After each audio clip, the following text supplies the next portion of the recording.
Tonight on 8.5-bit, Mario and Rabbids, Battle Kingdoms, Absolver, and Half-Life 3. Ugh.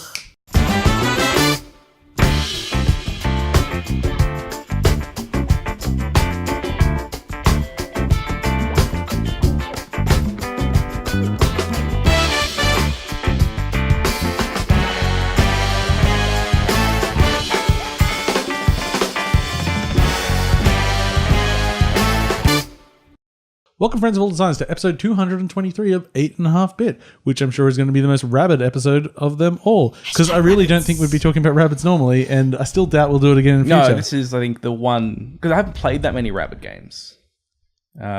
Just the 6 essentials. The one I did play. Yeah. The one I did play, I hated it. That's why I have a thing against the Rabbids. Oh, that's unfortunate. Yep. Ooh. What? Have we... Did I knock something out? No, I think someone might just be breathing directly into a microphone. Oh, that is really upsetting. Hashtag Rabbits. I am yes. I do enjoy that. I thought.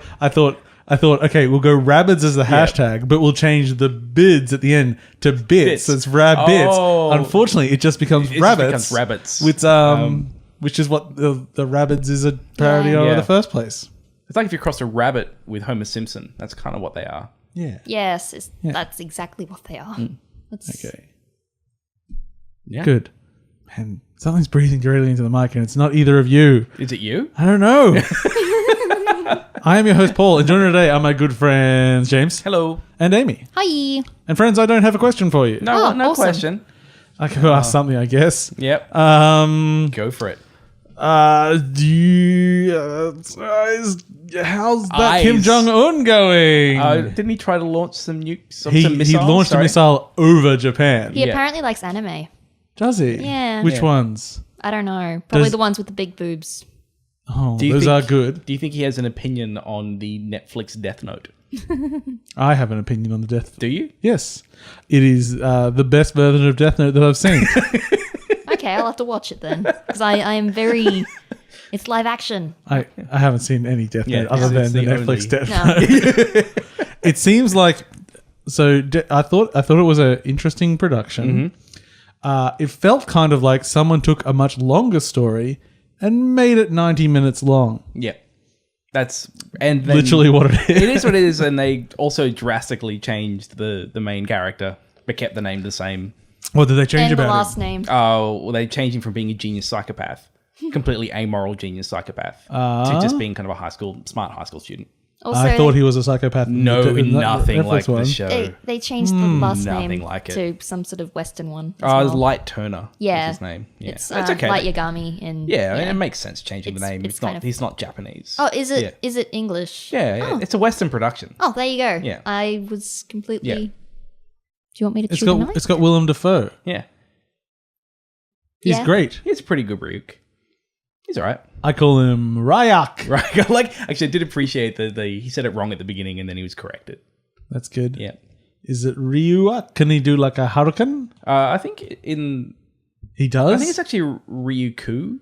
Ah. I think there's like a ku at Ryuku. You? Like in the manga, I think there's a ku in the no, end or it something. was just it's Ryuk. pronounced manga? No, it's not. Yes, it is. But from Paul. It can be pronounced any way. No. But it's... No. You obviously Ryuk weren't wanky enough in the 90s Do you still- when we were all like, you know what's awesome? Ninja Scroll. Do you still do you call it not a mall, it's a mal? Oh, I'd say that just because it annoys everybody. I call it a ballad. I'm good. Let's sing a ballad in the mal. But you see, in my case, mal is still technically correct. The best kind of correct. Yeah. And I can say it's a direct contravening of the wishes of our queen, because she requested our local mall, the Queen Street Mall, to be pronounced as Queen Street Mall. They literally asked her which she preferred, and she said mall. Mall does sound I posher. say mal. You bogan. Is this you like fighting the? I'm fighting the monarchy. Monarchy, that's the word I was You're looking going for. to matriarchy. I was weren't going you? matriarchy. I which know is still, because I almost said the same it's thing. still kind of a matriarchy. If the queen is like, I guess is it still it kind of it's a doesn't fall in that. matriarchy. Let's get an expert in on this, Yeah. Amy. If your leader is female, does that make you under a matriarchy? But are they the queen? Yes. Still? Yeah. Well, they're the queen, so it's a monarchy. But is the monarchy a matriarchy? Is the monarchy I don't even know the meaning a of matriarchy? What's a matriarchy? It means woman's in charge. Well, you know what a patriarchy is, right? That world Yeah. that you live in. Yeah. Apparently. Quiet and answer my question. Wait, just wait. Let us explain it to you. Well, I won't be on here as the token girl. No. That's That's why I'm getting gender reassignment. So it's Just taking gonna, them. yeah. Because I'm sick of your shit, Yeah. James. I'm just gonna go fluid and just constantly mess with it every week. I wish you were fluid. If I was fluid, there'd be no problem. What I have is that doesn't matter. We don't need to do those references. So video games. It's been a surprisingly big week for video games after our giant week last week, and we still might not get to the things that we skipped out on last week because we don't need to overflood it. Shall we talk about the Rabbid in the Room? Yep. Absolvo. Absolvo. Mario and Rabbids. Yep. Kingdom Battles, which when I asked for the shop, I said Mario and Rabbids Kingdom Rush. You say And afterwards, I realized I was wrong. Yep. But they knew what you were talking about. They knew what I was talking about, and to correct it would merely make me more of a nerd than a man that ran into a shop at 9 a.m. to get a Rabbids game. You could be just someone's confused uncle. You could. Or I father. am someone's confused uncle. Eric and Angus, if you ever watch this, fucking get in some good games, eh? Yeah. Trains are boring. How old is Angus? I don't know, old enough. Old enough. He should know better. Trains. Train. Yeah, I get it. It's a train. Let's talk about the Phantom. What a great console that could have been. Choo choo. What other? Hype train. I like Game of Hype Trains. Thrones. Game of Thrones. We did not Hype talk about train. Game of Thrones. No. We can wax poetic about that later. Yeah. Okay, so Mario and Rabbids is the latest big release on Switch. Ubisoft developed. Actually, it's supposed to be Ubisoft, not Ubisoft. Because ubiquitous software. Yes. Oh, Yes. oh, okay. Ubi sounds better, like Mal. It does. Yeah. It sounds fancier. Yeah, like Mal. Well, Yeah. no, not like Mal. Yeah. I'll go buy an Ubisoft product from the Mal. And it's pretty classy. It is. Yeah. Yes, Mario meets up with the Rabbids universe, and they have a turn-based squad tactical game. Adventure thing. Yes. Yep. And it's works. It surprised everyone when it got revealed because we all got leaks, and the leaks were this. It sounds ridiculous and shit. And why does Mario have a gun? Yep. And then we saw it, and it was really good looking. Yeah. And now we're playing it, and it's fun. Yeah, it is. It's almost a triumph of constraints. I mean, when the deal first came about for Ubisoft and Mario to cross over, the deal was that they couldn't make a platformer, so they had to do something different. And this is what happens when you set constraints like that. You get interesting, creative things. It also means that their answer was to give him a gun. Yeah. Which is Well.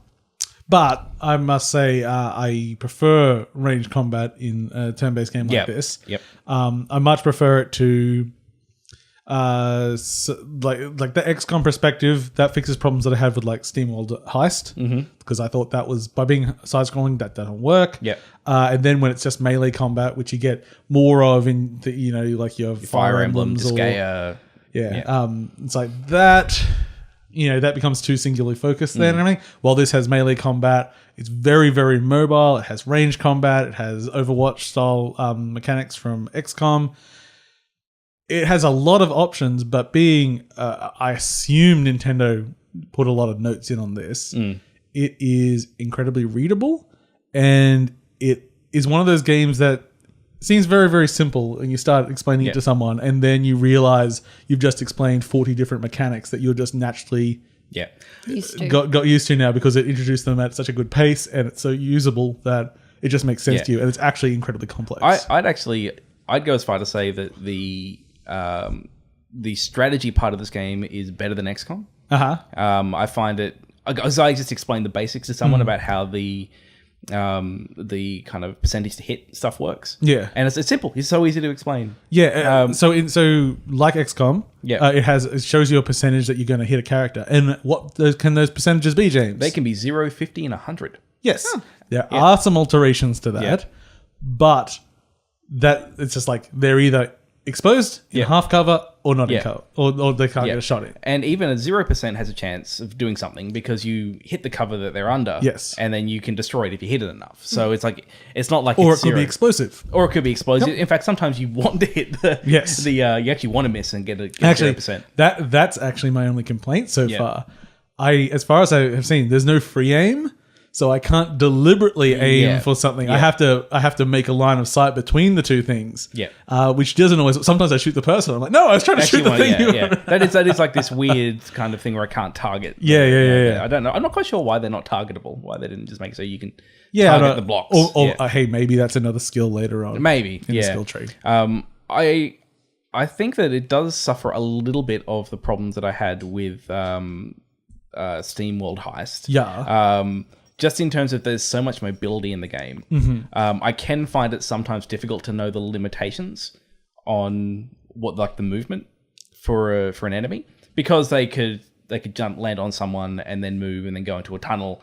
Like they can get around a lot. I think because you're halfway through the first world, from Yeah. what I'm saying, I think you'll get used to that, because if you go into, so you've got your normal control view, then you go into battle view. If you then go on top of any enemy, shows you their movement range. That's just their standard movement. Yeah. But then in their stats, it has the amount of movement after they come out of a tunnel, what their partner abilities are and stuff like that. Like it's all listed So there. you can kind of you suss it can out. literally count. And Okay. you as the game gets tougher, you do need to count grids. Yeah. It becomes that kind of game. One of my favorite is a base enemy that comes in the first world. It's just a big brute. And it's got a lot of health, but it can only move 4 spaces. It's not very dangerous. Except if you shoot it, it just gets a free 4-space move towards you. Oh, okay. Not even on its turn. So it means you have to be 6 spaces away, because if you're 5, it'll be next to you and it can hit. Yeah. So you can end up... The one of the most basic strategies against them is to get someone on either side of it Oh, and kind of pull them back and pull it backwards. So you can aggro it that way. But then as that starts tying into other mechanics around, like there's like you can get like neutral enemies on the grid with like chain chomps can Yeah. be there, and they'll attack whatever's closest. Everyone has different movement abilities. Your ability to move with your friends. So if you run towards a friend, you can then jump off them. Some of you can then jump on enemies to get another distance and stuff like that. Then the enemy can do all the same stuff as well. They can do all the same things you can do. They don't do too much of that in the first world, but as soon as you hit the second, they start buffing each other and all sorts of things. They've got Overwatch as well, all that stuff. It just means that there's a lot to do on every turn. There's a movement move. There's an attack ability. There's a special that you can activate, and you can have multiple of those. And I think there might be a 4th thing you can do. I've done a few battles now, even though I'm still in the first world. I'm still probably done like 20 or something like that. There's a lot of them. And I'm always surprised at how few turns the match actually is. Oh, yeah. It's like 3 turns. It's like, but that took me 20 minutes. What did I do? Yeah. But there's so much going on in each of those turns that it definitely feels longer.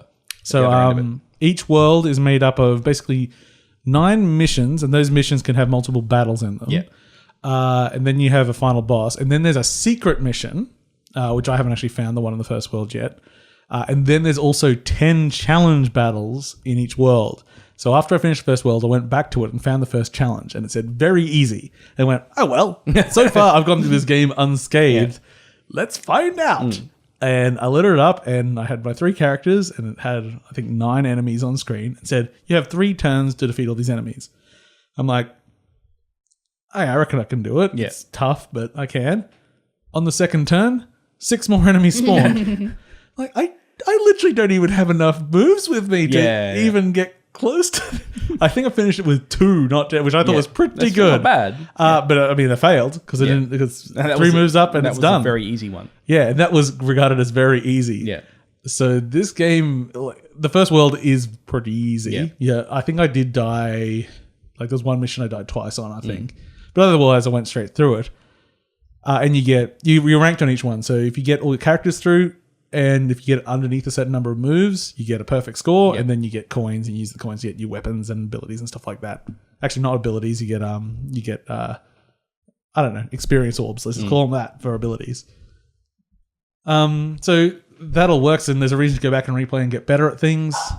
It's just Great. It's got the worst. It's got the laziest amiibo implementation I've seen. I haven't tried it yet. What does it do? Okay, so you go to Peach's Castle, Yep. which has the Mario 64 music. It's great. Yep.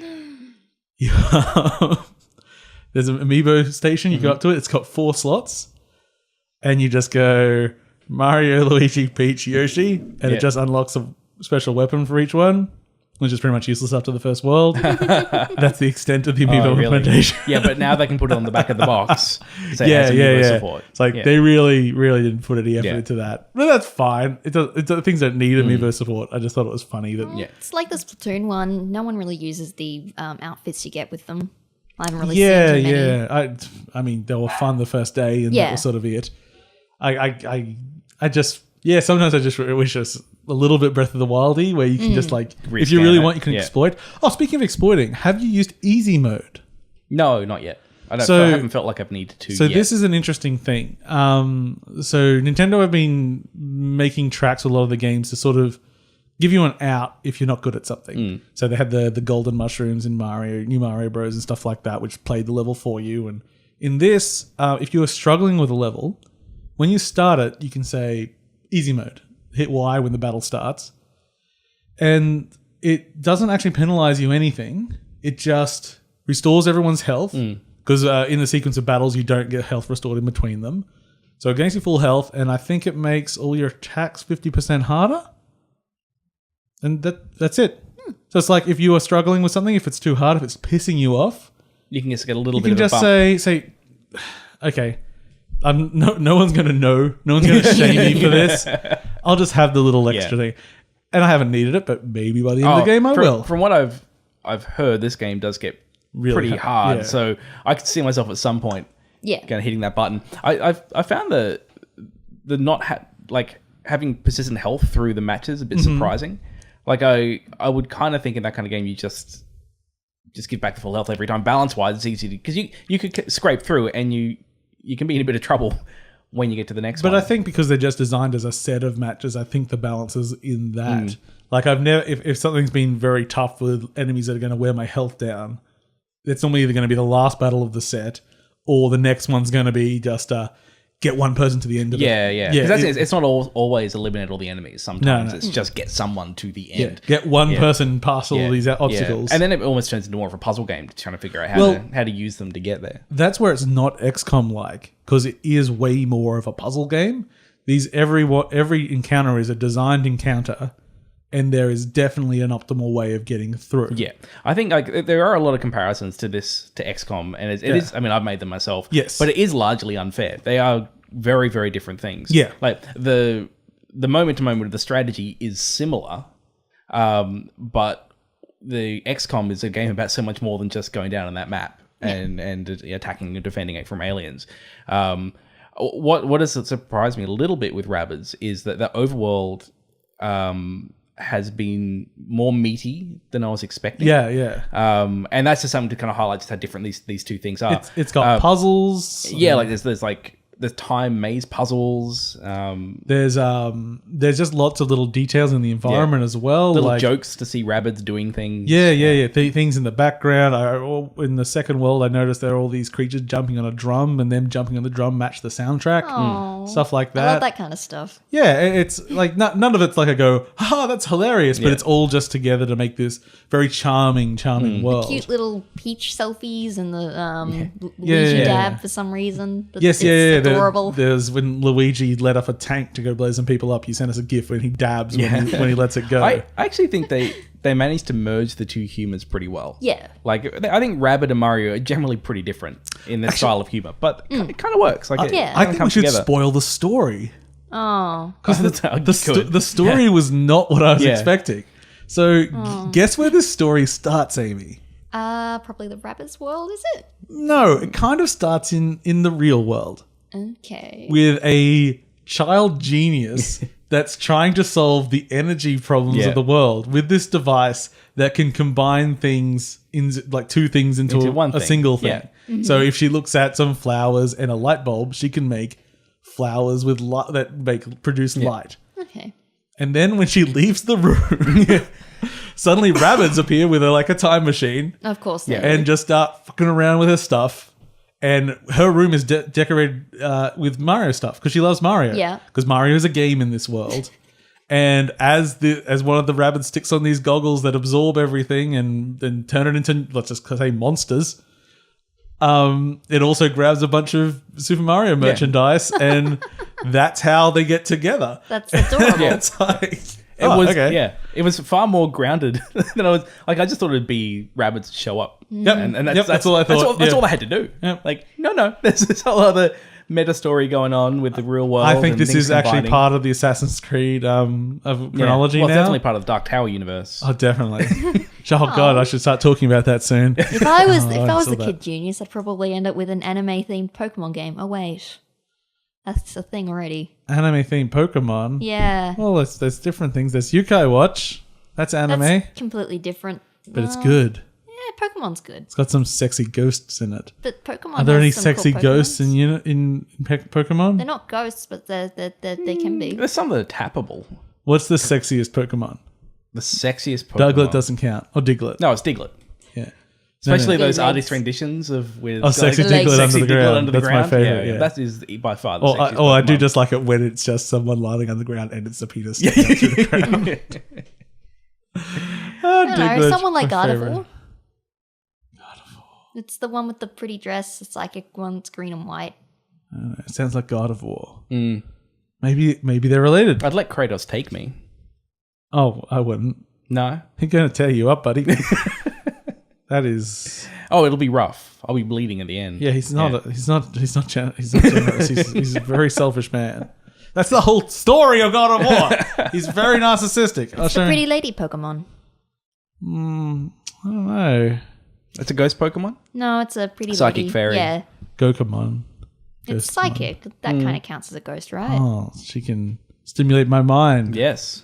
And there's a lot of fan art as well. Oh, I'm sure there is. Yes. Thank you, Internet. Oh yes, I was looking Oh, up there's some a magic pregnant school one. bus stuff. Oh, I love pregnancy fetish with everything. I was looking up just some general magic school bus Yeah. stuff for my wife's class no. the other day. Oh, And even without, didn't need Yeah. any special thing, just magic school bus in Google image What's search. her name? Mrs. Miss Fitz? Frizzle. Miss Frizzle. Yeah. Yep, and there was some pretty extreme stuff. I can imagine. Yep. So you can imagine the event that's going on, but my favorite bit that the school bus had been shrunk and put in to experience it whilst it was going on. It's like, at least it's a learning opportunity. So Mario and Rabbids. Yeah, Mario and Rabbids, eh? Yeah. I'm disappointed. There's nothing. Oh, There's a one of the lizard in a little backpack. That's adorable. that does sound good.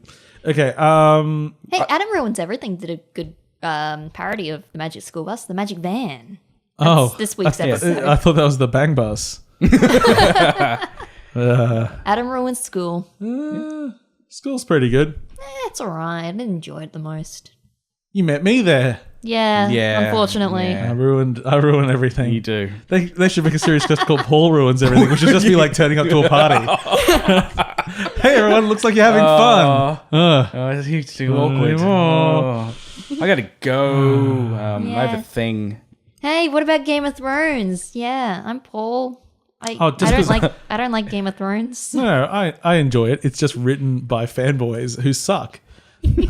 I don't know how much of the current. Well, no spoilers or anything, obviously, but Just refer as Game of Super Friends. Game of Super Friends. Game of Tones. how much of the current state of Game of Thrones is because it is heavily in wrap up mode? It's 50%. It's 50% because they have no episodes left to wrap Yeah. up the entire story, and it's 50% people writing because they're reactive to the fan base and not writing Yeah. because it's good writing. Yeah. Yeah, and I miss George as far R. R. as, Martin. well, as far as what they've got is, I presume they just have the broad strokes of the story. yeah. They don't have any of the subtle details. of the book. I reckon. No, you it's know how they because said George R. Oh, sorry. It's because George isn't working on it as much anymore. He's working on his own stuff. I don't think he's doing anything with the show. He's just cashing them checks. Yeah. And There's when they some said fat checks. when they said years ago that he gave them a rough outline, I bet it was just like a napkin that said dragons question mark. I saw that on Reddit once. George No, R. they Martin. only got it because they apparently guessed a major spoiler, which was just released anyway. So I don't think anyone guessed that for years. I guessed it. I just mean like it's been common knowledge for years. But like before the show was sort of big. It's like crying. It's like Crying Game. It's like you see the bulge and the Adam's apple, and then someone tells you, and you're like, yeah, I saw it. I could see the penis. Yeah, they were actually quite frank. They actually walked up to me, and that's how they introduced themselves. But Darth Vader is like Crying Game. Is she transsexual, transvestite? I don't remember. It's different. Actually, I've never seen it, but I know the spoiler. Movie? It's a classic movie. Okay. They always go like, it's like the spoiler. It's like the woman's a man. It's like it's not a spoiler. It's literally the plot. Yeah, it's it's about IRA. And it's like the first half of the movie is sort of about a not kidnap situation, like a hostage situation, and someone involved in it is gay. And then the second half is then dealing with that person's partner. Okay. So you do not go into it when you first meet this person. It's not like, I wonder if. It's like, no, that's that character. Yeah. It's not a spoiler. Yeah. Maybe it's a spoiler if you've only seen the poster. Anyway, so I've ruined the Crying Game for all those people who are now like 35, 40 years too late on that one. Yeah. Yeah. So suck it, Amy. Oh, I don't want to. That's all right. So, while we're talking about things that suck, I watched The Dark Tower. Oh, yeah? Yeah, it's amazing how much that sucked. Was it 90 minutes? It was 90 minutes. Was that its best quality? No, because it still felt like 3 hours. Oh. It was both... It showed the plot in an incredibly complex way, yet an incredibly uninteresting way. So it posed a lot of questions you had no interest in being answered.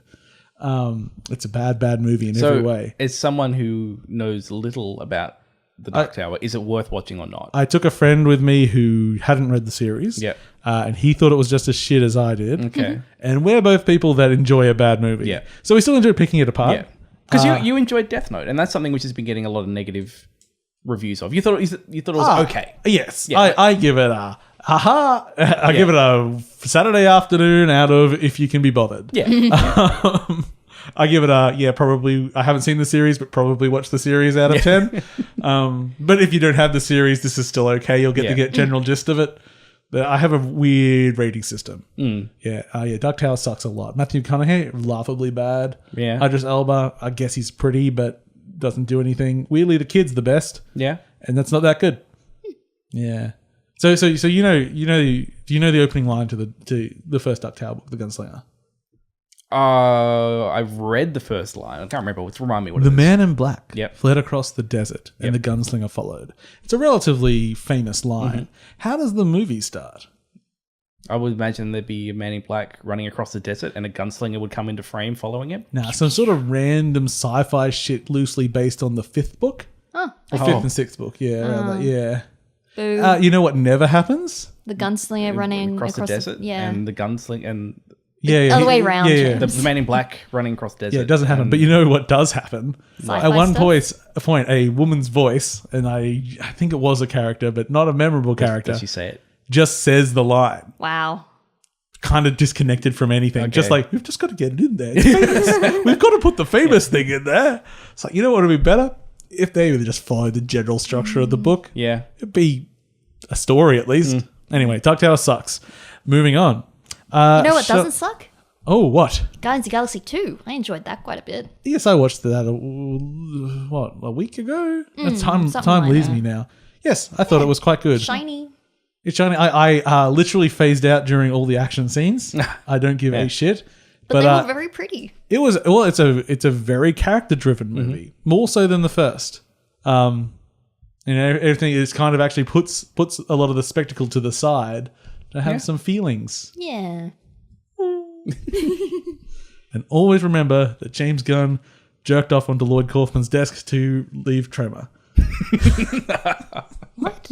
The director, he used to work for a studio called Troma, which is a very rough, very crazy studio. Yeah. And as he left, he went to the president, like the head of Troma's desk, and he jerked off onto it. Awesome. Yeah. Yep. And that is the man currently in charge of one of the biggest franchises in the world. But I don't think Kaufman would have been great movie. Oh, Kaufman he was probably applauding while it happened.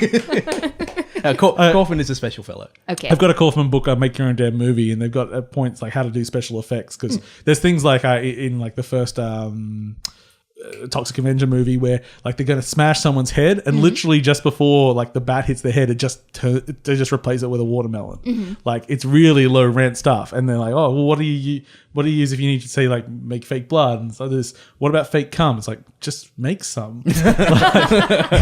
It's not that hard. Like, oh, Trauma, you lovable, terrible people. Feel like if I was just born slightly earlier, I could have been a terrible Trauma person. You could have. You would have been in your element. I'm dirty enough and bored enough. Yep. Unfortunately. First Trey Parker Matt Stone movie was released through Trauma label, but it's not a Trauma movie. That's Cannibal the Musical. I've heard about that one. Yeah. That's by They build a snowman. Nice. Speaking of Trey Parker and Matt Stone, Yes, I'm going to go see Book of Mormon in Melbourne. Oh, cool. Yeah. Nice. you just see it in Sydney or then see it in Brisbane afterwards. Yeah. Good. Oh no! You have tickets, don't you? You Yes. already have it booked. That's right. No, I forgot. You're going to Melbourne, Yeah. and you have an existing plan. Yes. In that case, yes, it's a good plan. Yeah. So what were you going to say? I was going to say, in news, South Park and the ruined asshole. What is it? Fractured Butthole. has actually passed Australian censorship unscathed. Yeah. So it'll be coming out absolutely dokely-doo in this country-no. That'll be great. Okay, in other news, Square has announced and shown off a Secret of Mana remake coming out to PS4 and PC. It's sort of the same political look that they've been doing with a lot of their Final Fantasy remakes, which I'm not a big fan of, but I do love Secret of Mana. Mm-hmm, you do. Final Fantasy 15's food just looked beautiful, though. It did.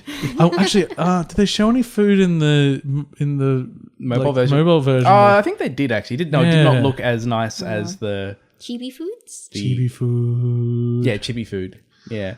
Man, I really hope that game is just full Final Fantasy 15, just with an interface change, and they just redid all the graphics.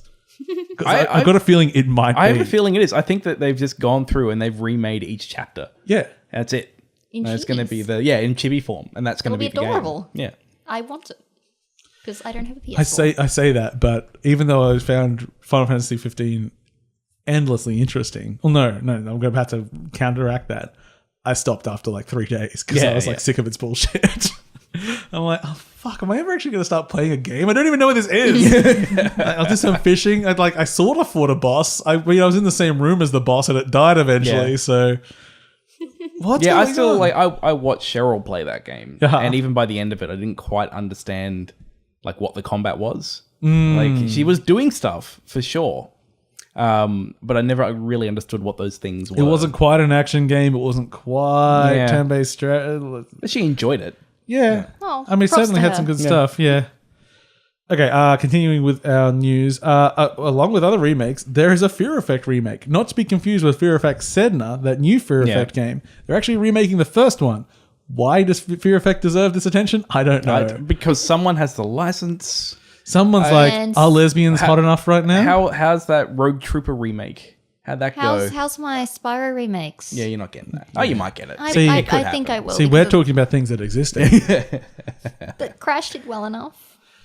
Yeah, actually, Crash is doing incredibly well. It's still in the charts. So Yeah, it might. I am still holding out for a Switch release.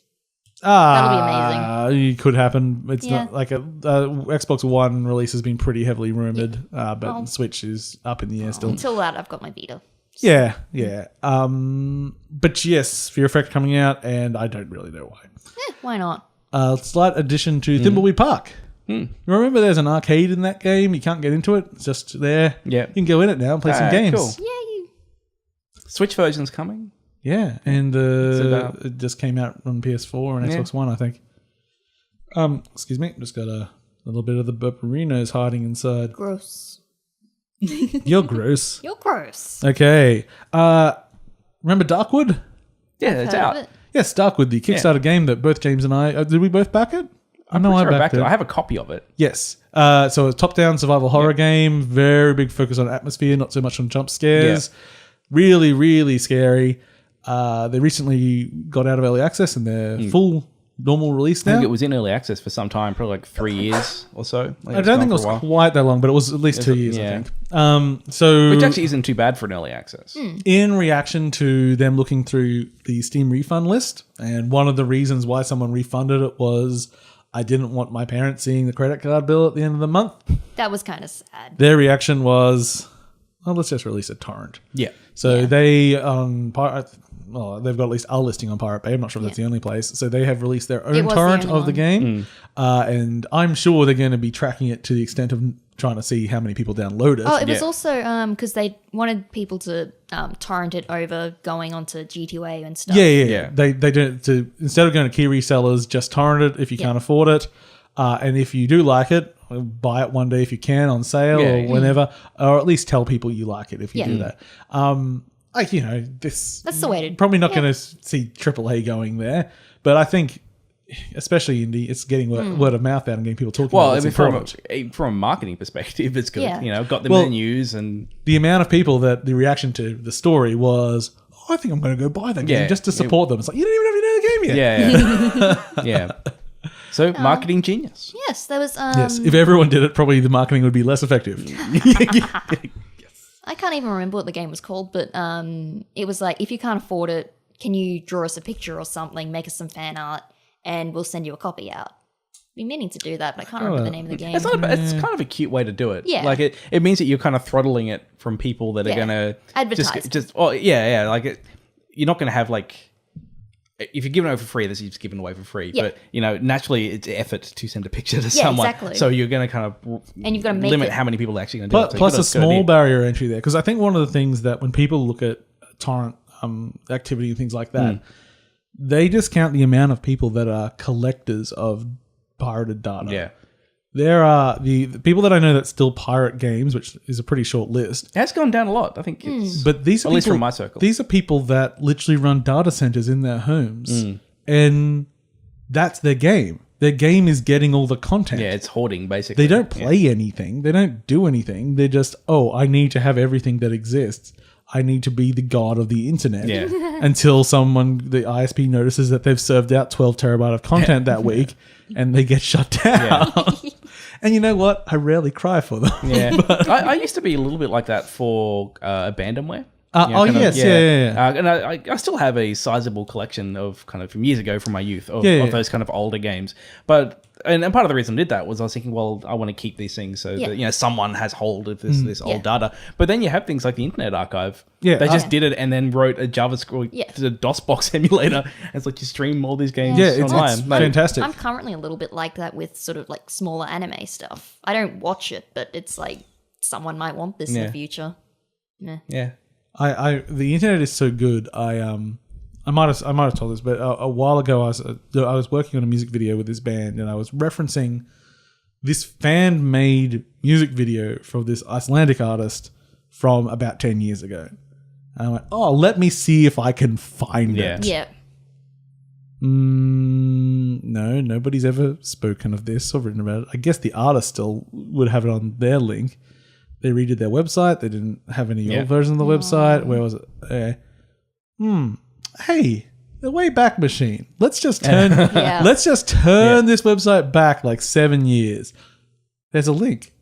I wonder if it's still on that link. It was. Thank you, Internet. I've never had any success with Wayback Machine.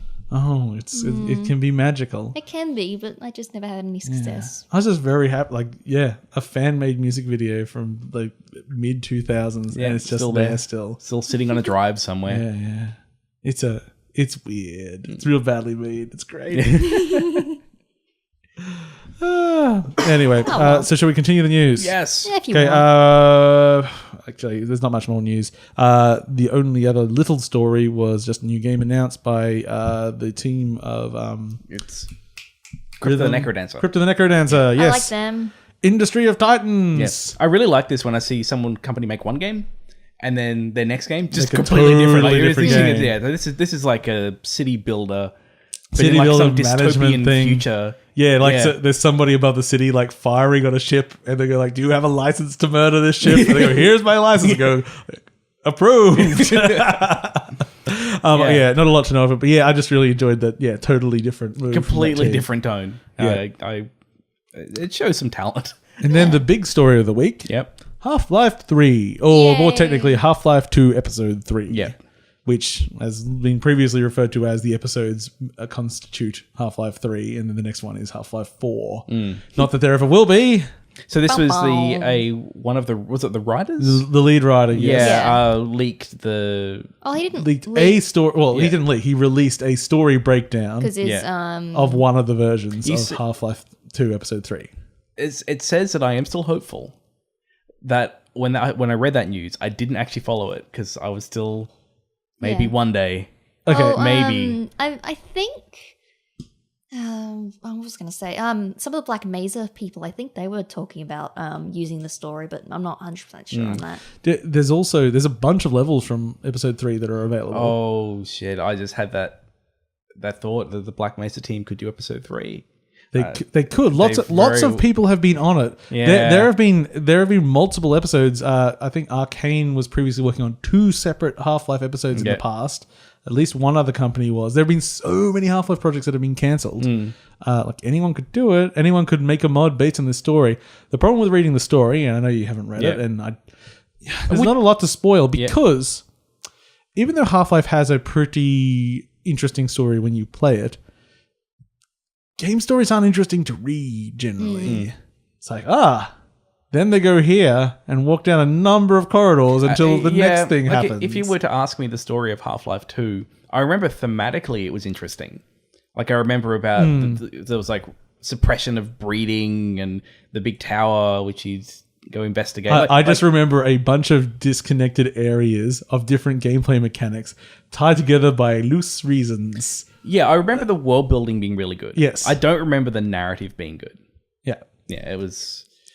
And if you were annoyed by Episode 2's cliffhanger of an ending, Episode 3 didn't end much better. Oh, really? Yes.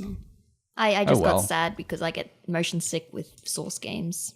Me too. Yeah. But I would play for 2 hours, lie down for a while, and then I'd play again. Because, I played through them all. But I vomited with every Half-Life game and Left 4 Dead and everything. You can adjust the FOV, but it's just... It doesn't help me. There's something about it. I don't know what it is. It's not fair. Maybe in VR it'll be better? Nope. Oh. Why not? I'm great with VR games. We'll see. We'll see. I've also seen you be very bad with VR games. Remember that dragon game? I remember you went pale and had the sweats. And that was about 2 or 3 minutes. And you were a trooper? You like, I want to play the VR game. So I want to breathe fire as this dragon. You'll have... Sorry about everyone, but it was fun for me. I'll go through a lot of pain for something I enjoy. Yeah. I don't know how you're going to twist that into being something about me. Yeah, I can imagine. I won't say it. It just gets a little too explicit at certain points. I'm like, we talk Even about it YouTube enough. has limits. It's true. Okay, shall we talk about another video game? Yeah, Really? we should. Is that what we're here for? Yeah, talk about video game shows. Shall we talk about Absolver? Yeah, we checked that out. I didn't play it. Absolver is it's Volva Digital has published it. I don't know the developer off the top of my head though. It is a third-person fighting game with, I'm going to say, a lot of world design elements borrowed from Dark Souls.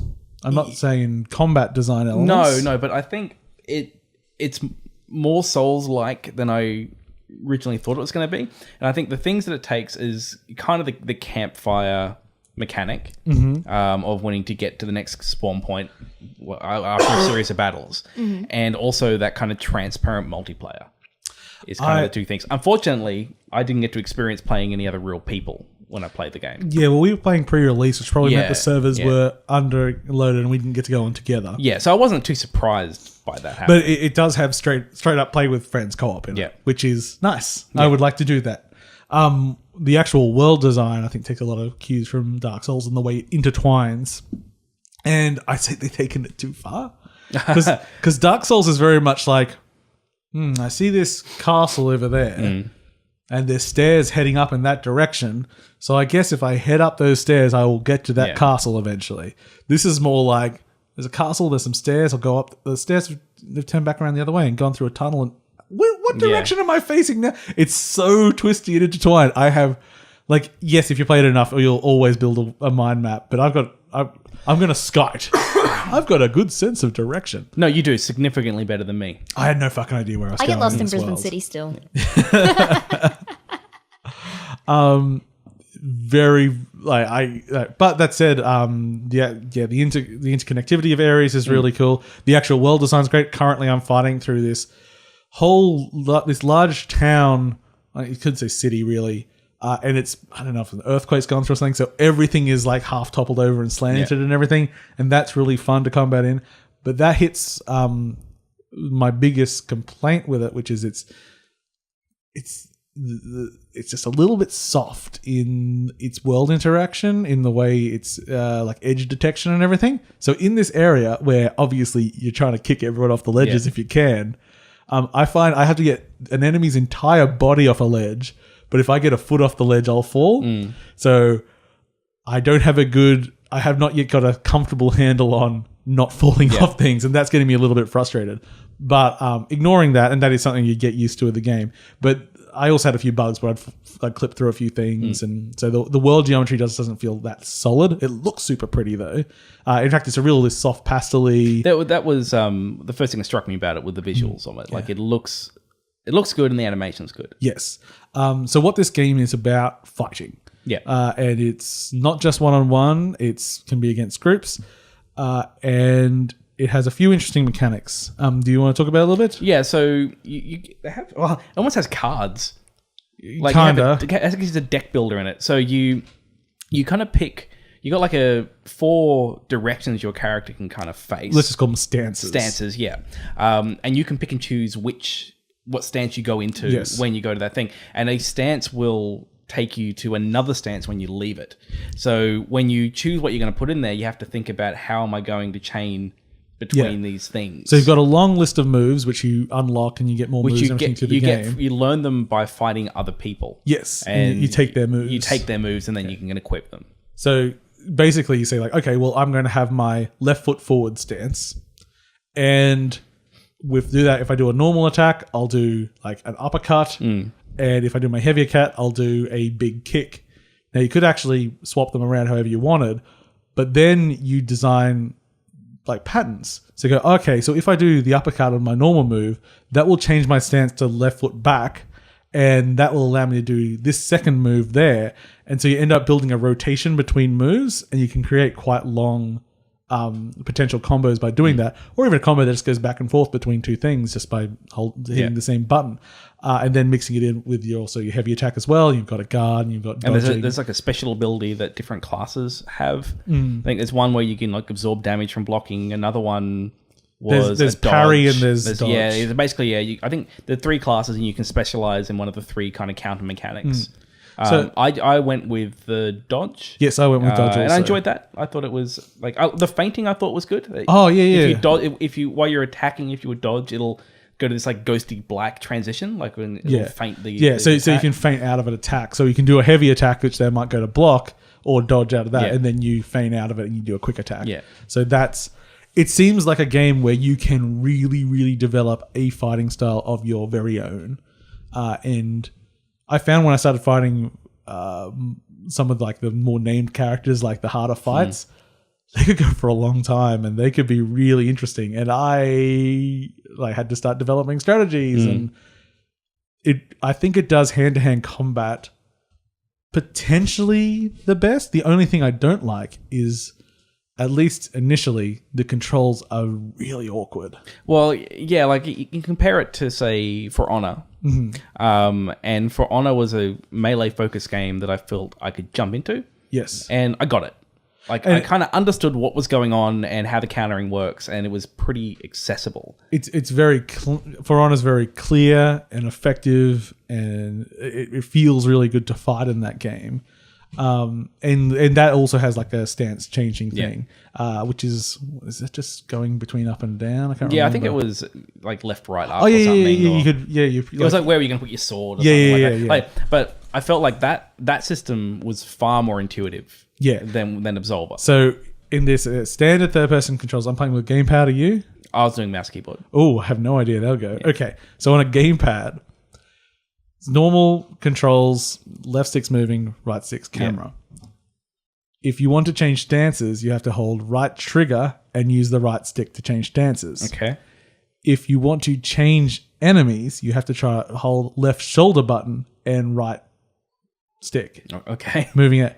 So you have the right stick doing camera stance changes and targeting. I think you should give mouse and keyboard a go. I can't quite remember what the controls were, but that broke my head just thinking about it. It's not always intuitive. Yeah. And you can't just change stances at any point. Like you can't, before you go up to an enemy and lock onto them, you can't say, okay, I'm going to get this stance ready. You have to lock on first before you can set a stance. Yeah. And there's all stuff you get used to, but not intuitive. No. Not intuitive.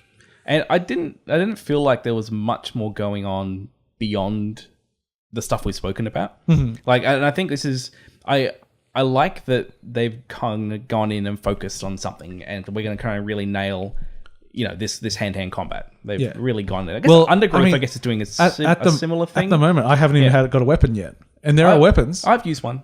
Oh, what have you got? I had a sword. It broke after a while. Oh. I gave it a go. See, actually, I didn't really like it. It'd be interesting to see where we went, because in the Dark Souls way, once you finish the little tutorial, it feels like there are dozens of ways to go, and none of them put up a roadblock to me when I was investigating. I just pick a path and I could keep going. This fork in the road, I guess I'll go that. Oh, I guess I'm going this way. And I was going so far from the starting area, and I had no idea if that's where I was supposed to be. Have you fought anything that's not a human yet? No. And that's part of the problem I had when I played it, is I could see, for me, because I wasn't really getting into the combat that much, it's not really my thing. It kind of wore down pretty quickly for me. I think if you're someone that is really intrigued by that complex combat, there's a lot there. Yes. If you kind of just want to mash a bit, like it's not a good mashing game. No. Like there's a lot of nuance to those mechanics. To a degree, I think you can mash through a lot of the early game at least, but I think it wouldn't necessarily be fun. Yeah. It's like you're there to see the interactions to see, okay, what can I do if I just do it? I think it's interesting that there's like a dodge button, but that's the thing that so the right stick does something else as well. Oh, Sorry, really? I forgot. So when you're locked on, right stick doesn't target, and it isn't camera anymore. It's dodge. Mm-hmm. So when you do your slight, just step out of the way of the fist, not like the roll that you can do out of the way. So right stick is camera, dodge, target switching, and stance switching. It's too many things for one stick. Yeah, because there are two sticks. Yeah, but you don't want to take away movement. Yeah. But the thing is, like, it's not like it's... Dodge, you could have like a flick of the stick or something. Like, there's different things you could do. Clicking the stick. Like Dark Souls has like clicking the stick to cycle enemies and things like that. Let me change stances with D-pad. Yeah. I mean, there's a healing item down there, but... Yeah. Anyway, I suppose it's an online game, so you can't pause to heal. What they need, you need to play it with two controllers. Just one on my knee. Yep. Here we go. Yeah. They're great. I would say it's a Souls-like. I'd kind of put it in that camp. I think it's the most unique one I've seen in a while. Like, it's definitely doing its own thing. It's like not the Surge, which is just trying to like... Sci-fi Souls. Sci-fi Souls. Like, no, they're exploring it in different directions. I'd say this is a very complex original combat system in a Souls-like structure. Yeah. And that's in level design, or primarily in level design, I guess. Because you could take that combat system and put it into an arena fighting game. Yeah. Well, it'll work fine. See, I kind of like thinking about this as just like a fighting game, as like a modern Street Fighter, in that I can't bring myself to really spend full price on modern fighters. Would you liken it to Xenoclash? Yeah, a little bit. Yeah. Yeah. I guess just a little bit more of an open. I mean, Xenoclash 2 was open world, I guess. So yeah, it feels a bit different. I mean, the combat is still very different from Xenoclash, but But I was thinking about it, if I thought about it as a fighter and these series of fights, it's like, well, it then gives me context for it and a world, and I'm really the only gameplay is when I'm fighting. The rest is just like a walking simulator. It's just like, yep, I'm walking down a long corridor, nothing to do here. I can't even jump. But it just made it feel a bit more meaty, and that made the fights a little bit more interesting to me than if I was just fighting E Honda for the 20th time, which is still fun, but I can just pull out Street Fighter 2. Yeah, I mean, you had that thing where I guess that Soulsy thing of you learn the placement of enemies and things after a while as well. So first time you go through, you might get ambushed, and it's like, oh, well, that was exciting. And the next time you're like, I know that guy's there. Kick his ass. I just developed this like 1-2 kick, Yeah. and when I'm in this area with lots of ledges, it gives it a good kick. It's like a little crane kick to the face, and then like a roundhouse, it knocks them backwards. And if they're not over there, I just run towards them and punch them in the face. Nice. What a combo! That's my finesse. Kick them in the face and then punch them in the face. I think it's really interesting. I do want to play some more of it. Yeah. But I don't think I will because I'm going to be playing Mario and Rabbids. Yeah, like it's not for everyone. No. But I think that if the things we've been describing are the kind of things that get you excited, you probably fans really of the enjoy it. genre. No, I think it is a good game. Yeah. But yes, it's not a crowd pleaser. It is someone that wants to delve into systems. Yeah. But it still is accessible in arcade. Yeah. Yeah, I think it's going to get real freaking hard later, but that's good. And then you fight other people and you develop your own styles. And I think and there's schools. I never joined a school. Did you join a school? No, I assumed it was not like a clan or something like that. Yes. Yeah. So that's the thing. I think we're both so early. Yeah. I think we're missing out on a bunch of the game yet. So that's why I would like to put a bit more time into it. Revisit it. Maybe in the summer. Okay. I don't know why I wanted to whisper that. I did. So what else has been going on? I just keep talking about my shit. I got lots of shit. What's on my list? You don't need to look. No. I played Dragon. Nope. I played. Dragon Nest, was it? I actually did, but that's not even worth Oh, it's talking a different about. one. Okay. No, let me see. Well, no, Monster Hunter. Stories. No dragon. I can't see anything dragon on there. So the demo was on 3DS. Well, I played Monster Hunter Cross on Switch. Yes, how was that? I fucking hated it. Yeah, you may enjoy Monster Hunter Stories more. So Why? Because it's a completely different game. It's not. Is any of it in English? Yes. Well, that will make All it of easier than the demo. All on of the it. Switch. All of it is in English. I was very confused, I must say. I can imagine. It's been a while since I've loaded up my 3DS because it is dead to me. And let's all hail our Switch future. What about Hey Pikmin? That's No, a good game. Metroid Samus Returns. That's going to be. It's got a Game Boy flip cover of the original Game Boy release. Like, Oh yeah, insert. Yeah. On the physical I version. was going to get it digitally because I know. I you're- just that's you. that's but me. I'm just Yeah, saying. I hate physical that's what things. I saw. Yeah. It was kind of cool. yeah. I think they'd look cool. Is that why you won't touch me? Yeah, if I can get you digitally. So you sold that one, buddy. Oh God, no! Please don't. I was thinking about jokes about the meaning of digital and yeah. I can see the. you can connect the lines there. 2D for life. Yeah. Yeah. You can connect the obvious points there, much like the writers of Game of Thrones. Paint by numbers. It's just where it was all going, though. Exactly. Isn't that very boring? Yes. Who wants a story that just does exactly what was set up? Yeah. Remember that show that when it started was like, hey, you know all those tropes that you know? Yes, I know. But how about we're going to surprise you by not doing them? Yeah, I know. Yeah. But it's just how it is. You know what genre I find incredibly boring? Fantasy. Yes. Yeah. I'm enjoying the current Game of Thrones. I liked the last episode. I thought it was better than the previous episode. I like how we've from a throwaway comment, we have actually switched gears back to Game of Thrones. I want to talk about Monster Hunter Dragon Stories. Story time. No, Yeah. you don't. Is this a Telltale joint? No, it is not. So, loading up my 3DS again, I was actually really pleasantly surprised how good games can look on the 3DS. Like, it is a nice looking game. They're using the tech well. The colors are really bright. It really kind of pops out. It's a very vibrant world. So the key difference between this Monster Hunter and your more traditional Monster Hunter is this one's basically Pokemon. So the combat is turn-based, and you go and collect monsters that you then raise and put into your party. The mechanics are very different than Pokemon to the point where I played it for probably an hour or two. It's a big demo, which you can keep the characters as well if you purchase the version after you. Why isn't it called Pocket Monster Hunter? I don't know. They probably because Pocket Monsters is another name for Pokemon, right? trademarked. Yeah. Like it's a different It's a different thing. So the combat in this, I actually was struggling to figure out how the hell it works. But the way I think it works is Jesus, hot take. Yeah, hey, How I think this thing works. Hot takes. When you get into combat, you've got your little... They call them your monsties because they're your monsters and they're your besties. Oh, that's adorable. So they're your monsties. When you're attacking the enemy, you choose whether or not you can do a technical attack, a power attack, or a speed attack, and that's like a rock paper scissors of beating what they pick. And the way it seems to work is that when you attack an enemy, it will have a certain pattern of what it's going to do. So if you learn the pattern of that creature, you can just counter it every time. Yep. And that seemed to be a lot of what you were doing. So there wasn't really like elemental attacks or anything that I'd seen yet. Yep. It was sort of learning the patterns of people. The world was actually a lot more open than Monster Hunter. You know how like it's really instance normally?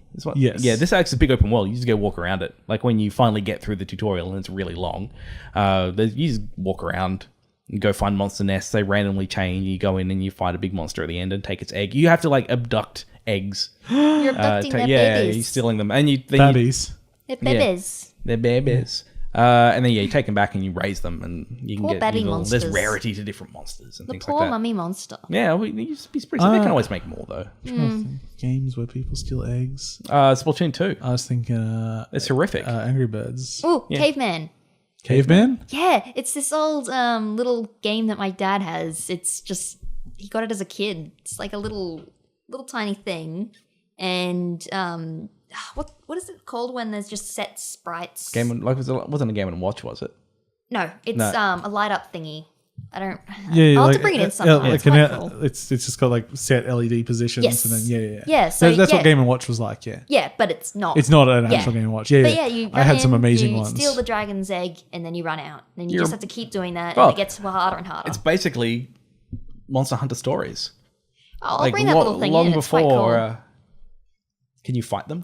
No, you can't. No, you're just stealing the eggs. You steal the can eggs, throw yes. the hardware at someone else. You can. And my Say, point is, I've got a dragon in here. Yeah. Just peg it in their face. And eventually a volcano erupts, and you got to sort of dodge all the volcano bits. It's pretty cool. Okay. I'll bring it in next week, probably. Remember, throw the babies out the window and you got to bounce them. Bouncing babies. Bouncing babies. That old classic. So good. They're being thrown out of the window of like a burning building, and you were the rescuer. You had like a trampoline. You need to move back and forth and bounce the babies into the ambulance. It was a whole genre. They did one in Earthworm Jim 2, and it was one of the most hated levels in history. Awesome. Yeah. Even Bloody Peter more Puppy. hated than E.T. Well, that's not a level. That's an entire That's game. just a game. Yeah. Yeah. I hated the first level. You can get past it. Are there other levels? You I know, fell in a hole. when, I'll go get out of the hole. So my experience with ET back many years ago when it was actually legit out. I remember playing it quite a lot at your house. We had an actually. Atari 2600. This is many years ago. And my dad had picked it up from a garage sale. Someone had just get rid of it. But he told me about it, like that he found this game at a garage sale, but he didn't buy it. And I was very upset. Aww. I was like crying because I had the possibility of ET like put in front of me, and then it was taken away, and I was just crying. But then it's like, no, here's ET. And I gave that game a red hot go, like especially coming from the high of like I just got this low of sorrow and despair because I didn't have ET to the elation of owning ET. Like I was determined to enjoy that game. I had it explained to And how me did it one go? time. Oh, after all, I just gave up. Like, Okay. There's only so much my enthusiasm to get me I think with that game. the big part of that box is the hitbox. The game is the hitboxes. So like if any part of E.T.'s body touches the hole, you fall just in fall the down, hole. yeah. Which means because you can often his head is so tall, you often think you're walking in front of the hole and you end Yeah. up touching. Yeah. So it makes no sense and Yeah. it feels really bad. It's almost like that game was made in like 2 weeks or Yeah. some Yeah. ridiculously short amount of time. Yes. We did a better game in a day, didn't we, It was James? better than ET. Yeah. Induction. With a typo on the main screen. Yeah. Nice. Itch.io/Toshki, I think. Classic James. Is that how it works? Okay. Itch.io/ Something like I that. don't know. Okay, I've been playing Forma 8. Oh yeah, this is the Form thing. 8. This is the thing you said that you think you're the only person excited for it. Yes, because it came out on the Wii U. Yep. And I think it's also on PS4 and probably on PC and probably on Yeah. Xbox as well. But I played it on the Wii U as a demo, and I thought it was really cool. And then I never purchased it, and then Yeah. it came out on the Switch. And I like playing things on the Switch. You do. It's one of your favorite things And it was to do. relatively cheap. And I was like, Yeah. yeah, I'm going to get this game. So this game is you are a little ball and you float around the world. And it's kind of like, if you remember Insanely Twisted Shadow Planet, sort of an art style like that, except instead of crazy and extreme, it's very, very relaxing. It's a very calming game. Lots of dark silhouettes, but then with pastel backgrounds and really nice animation. Like when you like kill a giant spider, it'd be like lots of very evocative animations and feels very nice. That's a weird sentence. That Yeah, meant it doesn't basically sound nothing. calming. I just tuned it out. A giant spider, there's giant Yeah. plants and all sorts of things. So you're floating around this labyrinth, and it's a Metroidvania sort of style map. And so it maps as you go through it. And sort of the biggest thing is, as I say, it's relaxing, which means if you are in a I want to get shit done mood, you're going to get frustrated because the game moves at a very slow pace. Okay, You yeah. float around, and you Yep. float quite slowly, and you have two moves. You have a little pop, which is sort of a little area of effect around you. So if an enemy jumps towards you, just before it hits you, you go pop and you'll blast it back and you'll either hurt it or kill it. And the other is you can drop a bomb.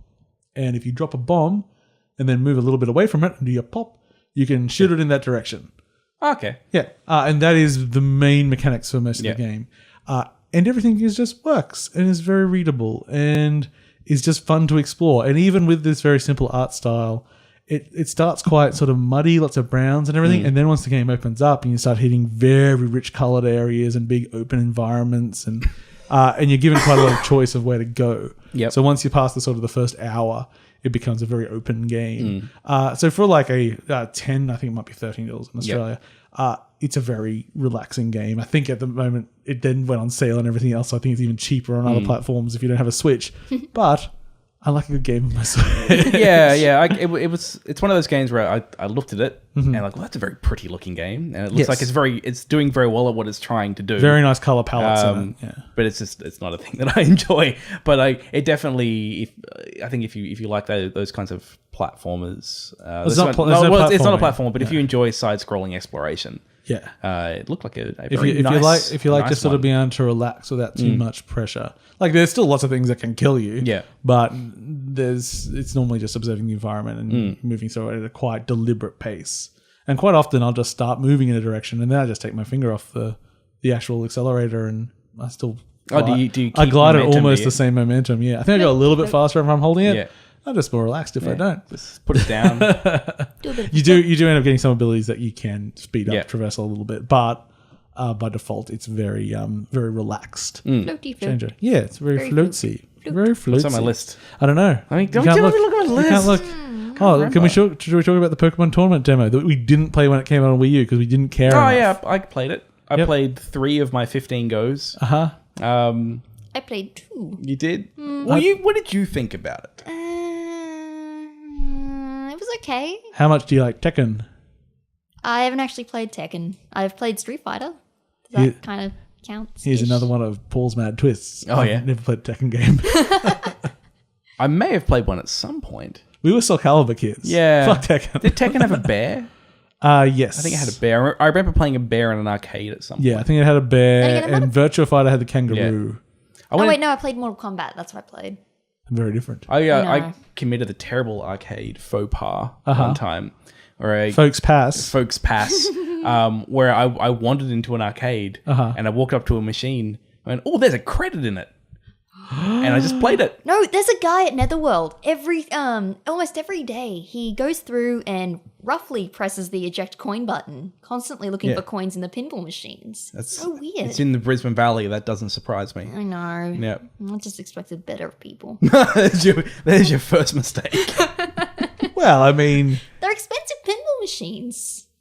I don't think hitting the coin return button's going to hurt the pinball then machine. Then he roughly pulls on the, thingy, the thingy that you pull to get the ball to. They call it the donger. roughly handles the donger. That's what you call it, buddy. Yeah. Yes, Paul. Actually, it is the plunger. I think it is a plunger, isn't it? Yeah, so Yeah. that works too. Yeah, that's actually, that might be better innuendo. Innuendo. Woo! Ouch. No. We're talking about Pokemon Tournament. Oh, do we? Okay, I don't have much to say about it. I want to talk about Pokemon Tournament. So But that was the game you were going to get instead of Mario and Rabbids. Yeah, but I'm going to Mario and go Rabbids look like go shit. get Rabbids now because Yeah, Pokken is just sort of it was okay. It's just not something I want to drop $80 on because it's like the movement feels weird in the 3D. That's just the one point. Well, I mean, Tekken has always been the 3D. What I found weird is what I didn't know, and I don't know if this has any Tekken roots either, is the fact that it moves between those two modes. yeah, that was actually the bit that turned me off. It was real strange. Yeah, because I did not understand what would trigger it. Being cool. So It didn't happen to you very It felt much. like it was like two fighting modes. Neither of them was particularly great. It was okay, but it challenged my thought of what a fighting game was. I didn't like it. I didn't immediately understand it. So you backed up. It's just like, The tutorial was pretty good at explaining it though. I also It explained what it was doing. It didn't really Yeah. explain. It didn't really make me comfortable in how to switch between the Yeah. modes. Just that I can switch between. Yeah, the because I modes. did play through that tutorial and I did pay attention. And if Yeah. I sit through your tutorial and I pay attention and I still don't understand at the end, Yeah. I'm going to say that's just not because I'm an idiot. Yeah, it doesn't help. It doesn't help. Like, I'm not making anything better. See, I and think playing it made me remember how much I hate fighting games in the fact that you've got to remember all the combos. I enjoy Skullgirls. It's just combos. I've got to care about combos. I don't know if there were even many combos in There's Pokken. like to switch between the modes and stuff like that. But yeah, I don't know. I didn't delve into Yeah. And what I think here is a very key example of ignorance from all three of us, especially the people that aren't me. In that it's like it wasn't something we recognized and we didn't immediately click with it. Yeah. Therefore, we abandoned it. But there's a demo, so by all means, go check it out. But I've never really thought I want my Pokemon game to also be a fighting game. I always was disappointed with Pokken, as I now learnt, because I always would call it Pokemon. It's like, no, because it's Tekken Pokken, yeah. Is that because they need it to be a fighting game, only humanoid style Pokemon are sort of included. Yeah, where's Magikarp? Yeah, where's just all the crazy shit? Yeah. The crazy shit interacting is what I want to see in Pokemon. It's like, someone's Charizard, someone's not Pikachu. humanoid.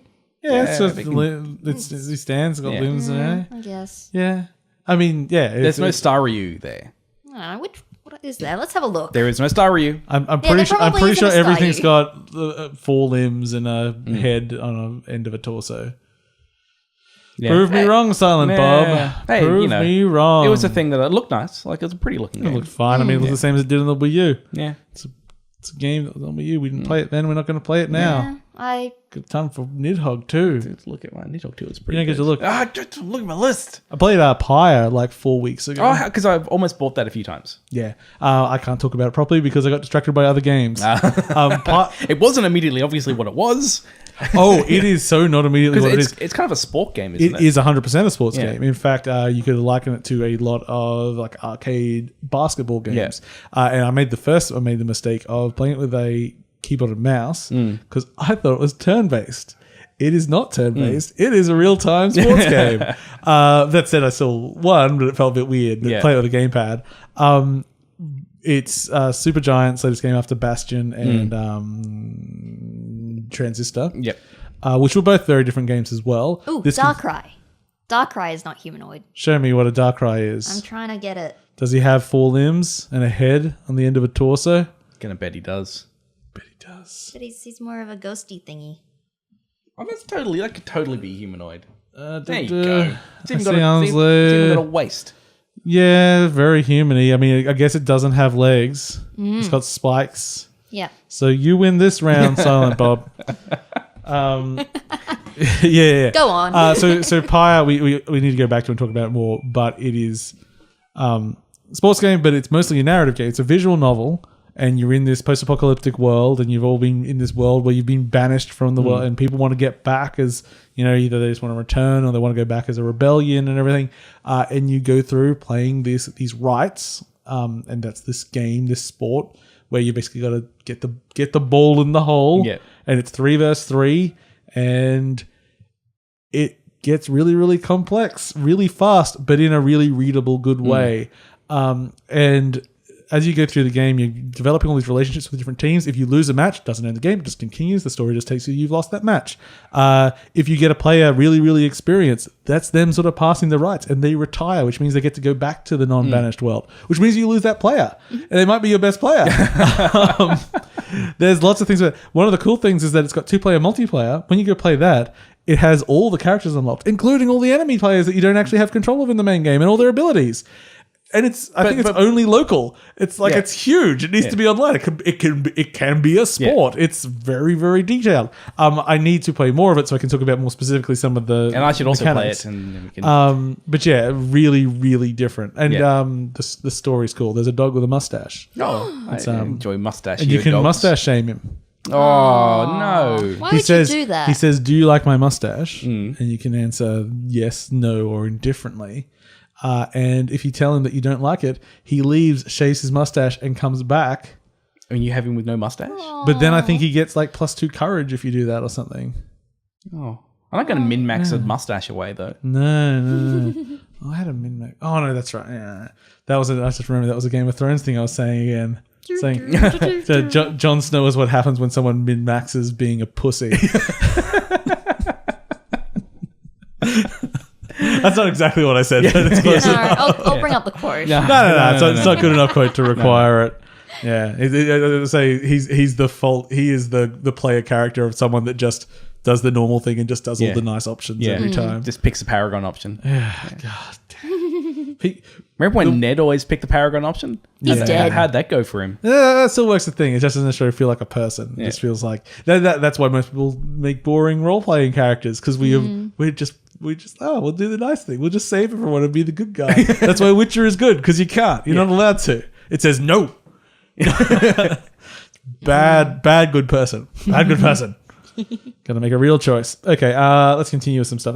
So Pyre, we'll talk. Yeah. Again, Pyre joins Absolver in Need Play More list. Phantom Trigger I played quite a bit of. I played a tiny bit of it. Did you get it, did you? I did get it. How did you go with it? I didn't really like it that much. I think it's pretty cool. Once I worked out that does it default to hard mode? Oh, yeah, because you told me it was on hard. Yeah. So was it on hard when you started? Yes, it was. I knocked it down to normal. So I did not find the combat particularly satisfying to play. Maybe actually if I put it on easy, I might enjoy it more. I think there's only normal and hard. Oh, okay. I don't know if there's a difference. Yeah, I didn't see it. So it is a top. It is top down basically. Hyperlight Drifter reminds me of a bit. Yeah, Hyperlight Drifter art style. Yeah. And it's just a small game. I got it on Switch again because I keep buying things on the Switch. It's Hyperlight Drifter art style. It has some story about you're actually some guy in a psychiatrist office, and this is you going mad in your head. But it doesn't matter because I'm just there whipping televisions in the face and punching them with my big fist. Because it's a game that has 3 attacks that are color-coded. It has a heavy attack that's red. It has a whip that is blue. And it has a sword that is green.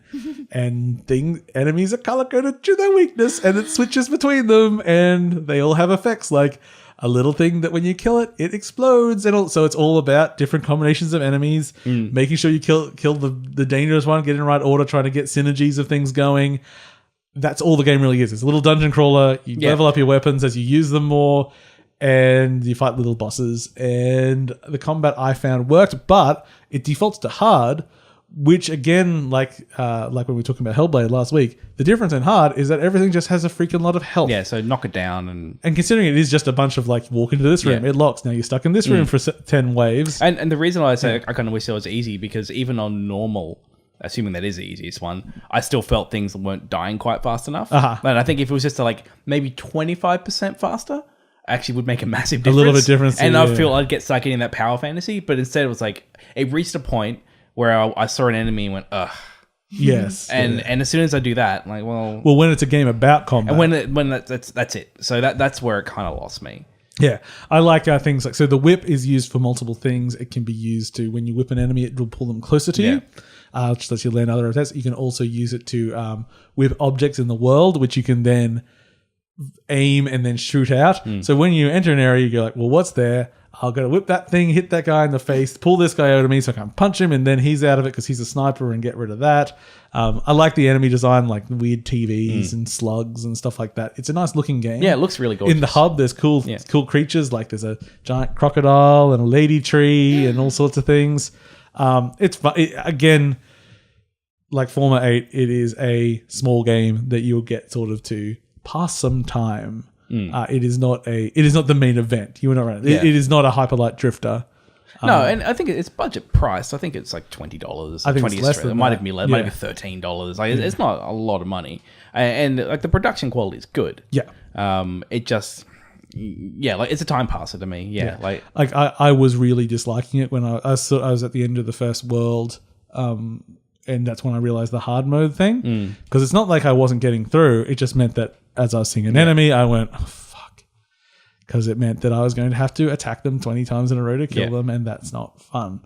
That's an exaggeration, but yeah, it just meant that, when you were dealing with crowd control, it kept you in that tense state for a while. And because it saves when you pass checkpoints, and those aren't after every fight, so you might have to do a bunch of fights in a row, and yeah. And then you just go, oh, good. So I just have to do those first 4 fights again because I lost on the 5th one. And I mean, it needs some Mario and Rabbids in there. But I found on normal, it was the difficulty was fine for me. Yeah. And I am average at a game like that, I would say. I don't know. I've never compared. Very well. We should make a list Oh no. of who is the best. James, you played a little bit of Destiny 2 on PC? yeah, so I very quickly gave it a go on a couple of different computers actually. I downloaded it. You're downloading it. When I first started it, I actually was like, I actually think I might get this on PS4. Like just the mouse combat. I'm like, it's okay, but this is something which I've played in a controller, and like I know it's a good experience for that. And then after a while, I was playing a little bit more, and I started jumping in the air, getting double headshots with pistols, and like, there it is. There's those mouse and keyboard skills coming back to me. Most of the enemies in Destiny move at a speed and have a certain chunky design, which is real headshot friendly. Yeah, and it started getting so satisfying. It's like taking down those headshots. That sounds like so much fun. I also gave it a go with a couple of with the Titan and with the Hunter, because I had tried neither of those, and I was surprised to see the Hunter's got like a chain gun weapon to start with. I hadn't used before, and it's an actual charge up, and I like those kinds of weapons where you have to commit to the attack, and then when it's going, you're putting out a massive amount of damage. But do you want to stop the attack, but then you got to charge it back up again? I think it's a fun weapon. So kind of like the heavy splatter. Yeah, like the heavy splatter, which maybe is one of the reasons I liked it. Yeah. It's like my favorite weapon is Splatoon. From now on, we will refer with all action games to Splatoon references. Yes, of course. It's the touchstone. It's that cultural touchstone that everyone can relate to. So I played it again. I played it on my work computer, which is quite good. It's got like a 1070 in it. It's running at 60 frames, smoothly, beautiful looking. I put everything on high, ran really nicely, and by the end of it, I'm like, okay, I think this is the way I prefer to play Destiny. But the big question is when I go home and put it on my laptop, which I think has an M960 or a 960M or something, and like okay video card for a laptop, but it's a laptop video card. And I load it up, put it on medium, does a solid 30, no problem at all. At 1080p, nice. Solid 30. If I turn it to 60, it kind of hovers somewhere in between. Some is doing a smooth 60 and it drops down a little bit, but it never seemed to go below 30. So you set the frame rate to 60? Yeah, you can pick what you want your target as. So then is it adaptive like resolution or anything? How is it trying to maintain that? Or is it just you're just allowing 60 and it's not always reaching it's only rendering. It just would wait for the next frame. So it has the ability to go more, but it doesn't do it because it depends whether you want consistency or not. Some people want consistency, some people don't. I think consistency, like your brain adapts to it. Yeah. So if you just go, I want 30, after a while your brain's like, I was just because like Titanfall 2 has that awesome resolution scaling, which means you can basically play it whatever bloody frame rate you want. Well, yeah, I mean you can lower the resolution if you want and stuff like that. Like actually, I'm sure you'd be able to fiddle around with it. I mean, you said you were a medium anyway, didn't you? Yeah, that was running at medium. So you still got low. Yeah, you could go low and very low. And I could have gone to 720p, and probably still would look fine. I've got a point to make here. Yeah. Speaking of resolution sort of upscaling and downscaling. Fire Emblem Warriors will have 1080p at 30 frames per second or 720 at 60. Yeah. I like it when things do that because Yeah. I think some people just genuinely want to pick one or the other. Yeah, exactly. With a console game as well, it's very different. I think with a game like that, I'd definitely be going to 60. Yeah. Or throwing it in the bin. Oh, you monster. No, I'm kind of with How many Paul on how many Dynasty Warrior games have you no. played? I haven't played any. That's, they're pretty. I like a big hack and slash. Though, Yeah. You say that, you say that, and then you play it. It's a genre. It's a game where you can see the seams as well. Like they'll have like a really small draw distance on the enemies. Yeah. Like you see hundreds of enemies 20 meters around you, and then as you walk forward, they just start fading in because you can't. Yeah, we'll see how they do it with fire. They've been getting better. Yeah, like the Dragon Quest. What's the subtitle of those ones? Dragon's Quest Dynasty Warriors. Just Dragon's Quest Warriors. It's probably Warriors. They just Yeah. put Warriors on the end of it. Those games looked pretty Hyrule good. Warriors. Yeah.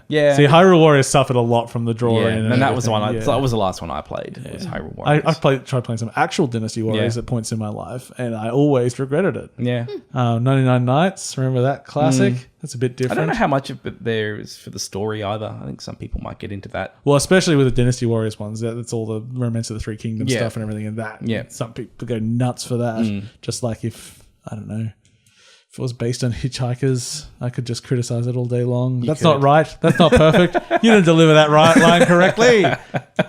Who is this Mos Def?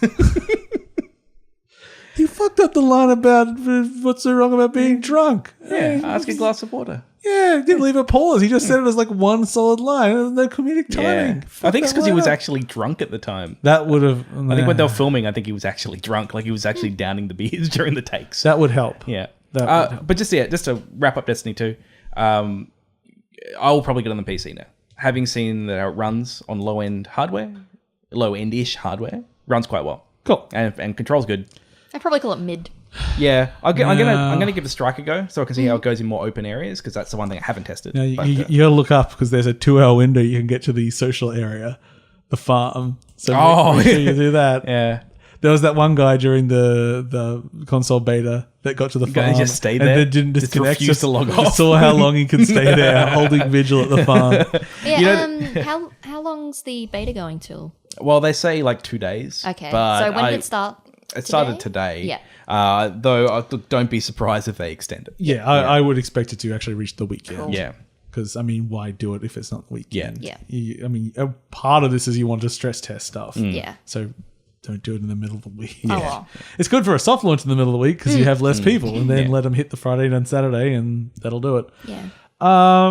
Cool. So a month plus ago now, we had a big multiplayer night, and I think that one game we played, I think if I was going to say something won the night, I'd say it won the Duck night. night. It Duck really.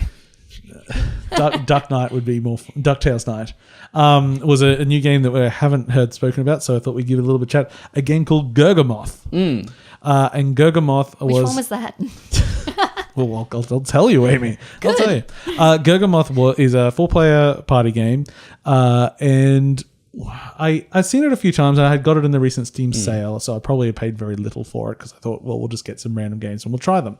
And it is a game where you're in an arena. It's fixed screen, so you think anything Towerfall and stuff like that. Except you are just little floating objects in space. I can't remember what the characters are exactly, but let's just say you're balls because you may as well be balls. And the point is just to be the last man standing. Yep. And each level in this game has lots and lots of different mechanics, which are very fun. So the first level I loaded up was you have a few moves. You basically have a dash, which you can use to avoid people or slam into them to push them into things. So in this level, all the surrounding walls were covered with rock. And if you hit one of those rocks, it would break away and some spikes would be behind it.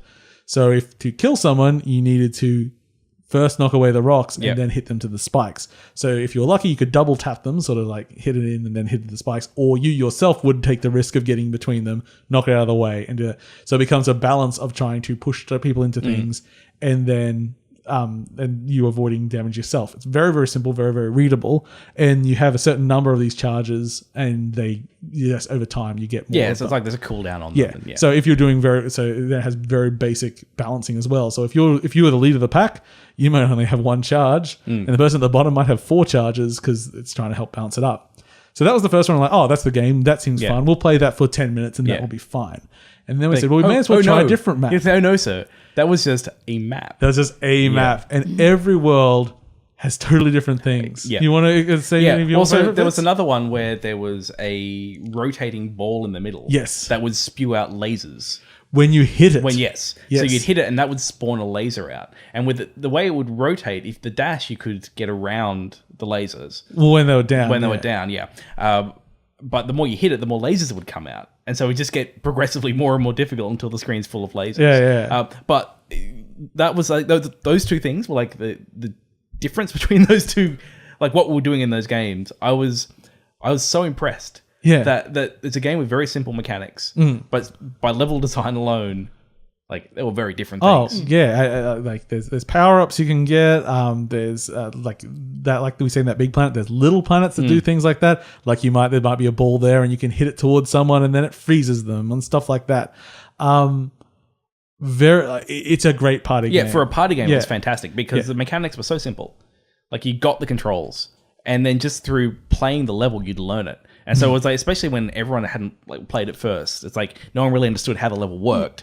And so it was almost this like journey of discovery to trying to figure out like, all right, what the hell is this level? And you get the first round where everyone works it out, and then slowly a leader comes, and every match, no matter the skill level, it always ended up sort of being like 3 or 4 people literally in that last round because the balance worked that well with just tuning it up and down a little bit. Just you're ahead, okay, you get a small penalty, you're behind, and it balanced it out, and it was the most surprising game of the night, I would say. It's just very well designed. Yeah. It's a well designed video game. Gurgamoth. So have a look. That was on PC. I don't think it has any console releases, unfortunately. I haven't heard of one. No.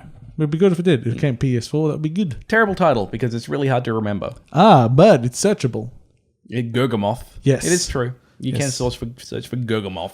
I think it's like you're trying to summon like an elder god or something. There is some motivation there. There's some reading of There's it. a very low rated Google Play version. Oh, really? That doesn't sound like a good Don't get that thing. version. $8.49. If it was free, I'd probably give it a go. Yeah, I don't think Google Play is the right platform for that. Yes, Gurgamoth I enjoy very much. Was there anything you had from that night you wanted to talk about? It was quite a while ago. Yeah, it was a little bit a while ago now, but that was really the standout. Yeah, that again for a new game as well. Yeah. Yes, it really went ahead. And then there's always Basketball, which I'll just give a throw out to because that game's great. I always enjoy Duck Game as well. And it's Australian. Duck Game's fun. Duck Game's not Australian. No, it's not. Or is it? I'm pretty sure it's not. It's not. Yeah. It's alright. It's Adult Swim game, isn't it? I think it's Adult so, Swim. yeah. Well, they published it. Yeah. They didn't make it. No, but I don't think they make anything. They Probably don't. publish stuff. They just make Death Clock fanboys sad. But not making more Death Clock. Yeah, they won't make any more Metalocalypse because they hate Brendan. A lot of the old Adult Swim stuff is now on Anime Lab. Yeah. That was really surprising. It's also on my bookcase downstairs. That's not Paul. Most people don't have your bookcase. I bought all the good stuff. You Want to watch some C-Lab? People that might not have watched C-Lab or Space Ghost Coast to Coast. If you're looking I've got the for first me, season, I think, because Paul had a second copy. you better of Space Ghost. Yeah. Remember I yeah. stole it from the office? I think Harvey Birdman's on there. A bunch of Tony stuff. Law. Yeah. Got some Stephen Colbert in there. Oh, wait, no, it was the second season. Oh. I think. I don't know. Robot Chicken's got some good stuff. Hey. It's got some good skits. Had real diminishing returns. But yes, I did really enjoy it at the time. And of course, the first few seasons of Aqua Teen Hunger Force before it went totally insane. Before it became like Aqua Teen Force. And, like they just stopped making like it was like, at one point it was called like that Aqua thing. With like they just changed the name to such extreme things. You look it up on. It's like They gave up. Just call it Aqua Teen. It's fine. My favorite thing they've released was Robot Unicorn Attack. Yes, that game was pretty good. Have you ever watched Moral Oral? I have not. I recommend it highly. Oh no, I'm scared. There's Starburns made that. Who? Did you ever watch Community? Yes, I did. There's a guy in there with stars as sideburns. I I can't remember, but He's actually one of the writers, producers. They just liked his face and then they made put him a him in. character. And now, like, all of Dan Harmon's stuff is released with Starbound's Industry. And they then did Anomalisa, the Charlie Kaufman film. okay. Yeah, because he's a stop motion animation house primarily. And then they do other That shit as explains well. a lot with Moral Oral. It does. Yes. It does. Dino Costinopoulos or something is his actual name, but we call him Starburns. Because we're good friends. And he's a massive pervert. Which Nice. That's you two get along very well. probably we would. Oh, I don't know. He might be too much for me. I got Wow. You have limits Yeah, somewhere. I'm an old man. I never learned how to have fun. Okay, is there any unfinished business before we move on? There's some new Splatoon 2 stuff as well. Yes, there was. There was a new map and a new bubble. I haven't used the bubble And yet. and the washing machine from And the there's a previous, washing machine. Game. I need to go back and play some more Splatoon. I feel like even with Rabbids, like I just love the shit out of that game. There hasn't really been another game that's hooked me as a competitive shooter since probably TF2. Because it's got lots of fish references. No, there's an awful lot in there. It wasn't even deliberate. But Off the hook. Yes, don't get cooked. There's there's That's how they do it, isn't it? yeah, they do something like that. So there's a new map which is a big boat. Yes, it's really cool. Yeah, so Is I've it a pirate ship? Yes. I think it's more like it's a cruise line. I think it's a pirate ship. It looks kind of like old. I haven't played it. I wanted to be thing. pirates. I'm still really struggling learning that map. One of the interesting things it has is there's a lot of verticality to it. Yes. And a lot of edges that sort of go to small enclosed spaces. I find it very unclear how to actually get like what the pathways are through it though. So my normal strategy for playing Splatoon 2 is get a cover weapon. Why don't you play it in practice mode? I should. Yeah, like I get cover weapon and then go to vantage point and then hold paths. That's kind of what I do. But this way, because I don't understand it yet, I don't know where to go. But yeah, it's very different. It's nice that the level feels very unique to the other ones. The new Salmon Run level's pretty good as well. Oh, cool. I haven't played that yet. Yeah, it's lots of walls you can climb up and down. Yeah, it's just I annoying. love climbing in that game. Yeah. Yeah, you just try because people let little bosses in the center and you just can't escape. It's just great fun. I need to play some more too, but Yeah, it's really good. Rabbids. Yeah, but 3 minute sessions. Just 3 one minutes? more. That's what gets me. It's the you know how there's no way to cancel once you commit? Yeah. That's the genius. It is a complete genius. No, Yeah, you accidentally hit A and it's like, Yeah. well, I may as well. committed now. No, I think it was a very deliberate decision and actually a very clever one because it's once I've said yes, I have to do it. I like no, You don't just have hard. to. no, I have to. Hey, Mom, And- I'll be out in 3 minutes. Unless I see a bunch Literally. if I see a bunch of Japanese names come up now, I know that my latency is going to be a bit shit, and sometimes I just close it. But Japan's so close. Yeah, but it's still not Australian. I still notice it. How do you know the other people are Australian? Are they? I'm pretty sure when Australian characters. I think when every other person in the Alf. in the party has kanji, pretty sure I'm playing with Japanese people. Yeah, but how do you know when it's Australian people? Because it's like Alf, Sheila, Butte Bloke, 49. You ever call Cheryl Shazza? No, but I think she'd hate it. So I should do it Do all it. the time. Do Sounds it. good. Okay. Any other unfinished business? No, I just really like Splatoon 2. Now I really want to go play it. Yeah. So Sonic next, Mania is the Sonic 2 remake I never wanted, but it's really good. yeah, I never knew I I played wanted. more and then Forma 8 and then Rabbids. I want to end this podcast. I can go and play some Rabbids. Oh, that's what's going down. All It's right. a good game. It is a very good game. And it I can- do highly recommend it. Yeah, I've only got 4 characters unlocked so far. There's still 4 more characters to unlock. Oh, so good. Is there a Rabbid Mario? Yes. Okay. He's apparently a tank. Okay. So even the fact that they have tank characters and such Yeah. shows where they're going with this thing. Yeah. I just think the Peach selfie thing is adorable. I need the The little figurine. I need Yes. her. She's so good. I'm annoyed that it's not an amiibo, but I don't care. Oh, they're just figurines. They're not amiibos. No, they're just figurines. Yeah. Oh, maybe that's why I couldn't find them. Yeah. The That thingy. the That thingy. That thing. Oh, it's I was thingy really for- I was really impressed. Yes, Rayman at Legends is on Switch as well. Yeah, Because oh, yeah. everyone should buy that a 7th time. Yeah.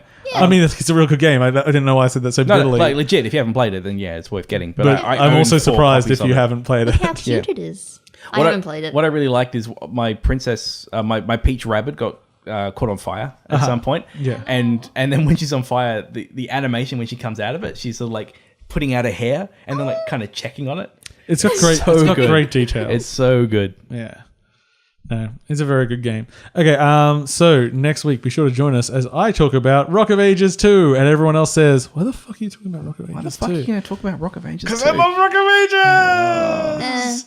And Ace Team is the best. We were even talking about Xenoclash tonight. We did. We did the best. It was surprisingly topical. Oh, in case anyone's forgotten, Rock of Ages is not the shitty musical. It is the awesome Monty Python inspired boulder rolling game. You know, the subtitle for Rock of Ages 2 is Bigger and Bolder. All right, I'm sold. Is this a mobile? So good. And no, it's on PC and PS4 and probably Xbox as well. And at least on PC, when you buy it now, you get Binding of Isaac DLC. So you can roll around as Binding of Isaac characters. Okay. Oh, I thought you were talking about like the actual Afterbirth. No, okay. No, you DLC. don't get DLC for another game when you buy it. That would be nice. It would also not make a lot of... I mean, I guess you could make... no. Anyway. People would buy it. Picks of the week. Rabbids. Picks of the week. Rabbids. Pick something else, I guess, but really it's Rabbids. Rabbids and Abby. Splats, I guess. Splats. Splatoon. Sonic it is. Splats. Okay. There we go. I wrote the word splats, even though it'll just be Rabbids 3 times. Gross. Amy loves it. Okay, you can have Half-Life 3. You can have the Black Mesa team's Half-Life 3. I mentioned it briefly, but you can actually go download a mod of all of the leaked and unreleased known Half-Life 3 levels. Oh, really? Oh, nice. Well, episode 3 levels. Yeah. There are a lot of experimental things, lots of sort of open levels with sort of not like Left 4 Dead scripting, but more dynamic stuff and everything, like open goals and stuff like that. They were experimenting with a few things like that. I think some of them are from like the Arcane, the Return to Ravenholm thing they were making and stuff like that. Yeah, there's a collection of a bunch of different stuff at different levels of completion. And if you don't want to play it, there's lots of videos going through and showing. I didn't know that. It's worth checking out. Yeah, Half-Life 3, it's never coming out because Valve just like making Well, stuff. we're getting a card game. Yeah. It's just that... Artifacts. Have you seen how Valve's structure works? Yeah, it's flat. Yeah, they have no hierarchy, so you can't actually like work on a project of any scope. No, if you want to, someone has to convince other people, then they roll their desk over. Yeah. That's how it works. So with that in mind, Half-Life 3 is never happening. Oh, well. Unless they outsource it to a company that has an actual structure. If the Black Mesa team could get their hands on the rights, that would be fantastic. I think they do a good job. Or they just do it. See, as a mod. I also, as good as Black Mesa is, I don't necessarily think they have the chops to make the next Half-Life. Yeah. Well, it needs to be something pretty revolutionary. I think Episode 3, that's what I want them to do. I think they have the chops to do Half-Life 2 Episode 3. Yes. Not Half-Life 3. No, that has to be from Valve and it has to push whatever crazy technical agenda they're trying to push. Advanced AR. It's actually it's a Magic Leap exclusive.